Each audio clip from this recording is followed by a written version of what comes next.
কুফানগরীতে এক নাস্তিক ছিল। সে বলে বেড়াতো, আমি আল্লাহরে দেখি না তাই মানি না। কুফানগরীর লোকজন বলে, আমাদের এক ইমাম আছে নাম নু'মান ইবনে সাবিত, ওনার সাথে বসলে তুমি আল্লাহরে দেখতে পাবা। সে বলে, তাই তাহলে তোমাদের ইমামকে ডাকো।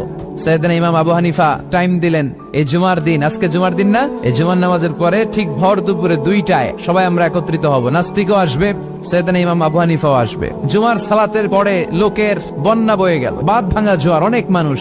নাস্তিক এসেছে, লক্ষ লক্ষ লোক এসেছে, আসে নাই ইমাম আবু হানিফা। আসে না আধা ঘন্টা, 1 ঘন্টা, 2 ঘন্টা পরে আসছে। নাস্তিক বলে, এই তোমাদের ইমাম যার কোনো সময়ের জ্ঞানই নাই, এর সাথে কিসের তর্ক?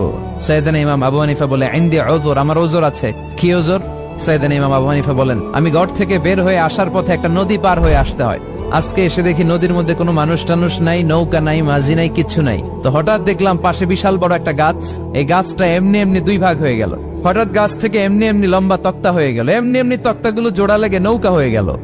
আর নৌকা আমার সামনে আসলো, মাঝি ছাড়া, লগি বৈঠা ছাড়া। আমি নৌকায় যেয়ে বসলাম, নৌকাটা আমার নিয়ে টান দিয়ে সাঁ করে ওপারে নিয়ে গেল।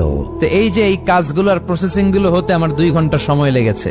নাস্তিক কয়, তবে ইমাম গাঞ্জা খাইছে, মাথার তার ছিঁড়া গেছে, নাহলে কোনো সুস্থ মানুষ কথা বলতে পারে? এমনি এমনি নাকি গাছ ভেঙে তক্তা হয়, এমনি এমনি নাকি তক্তা লেগে নৌকা হয়, এমনি এমনি নাকি মাঝি ছাড়া নৌকা চলে? সাইয়েদনা ইমাম আবু হানিফা বললেন, এই তো আপনি লাইনে চলে আসছেন।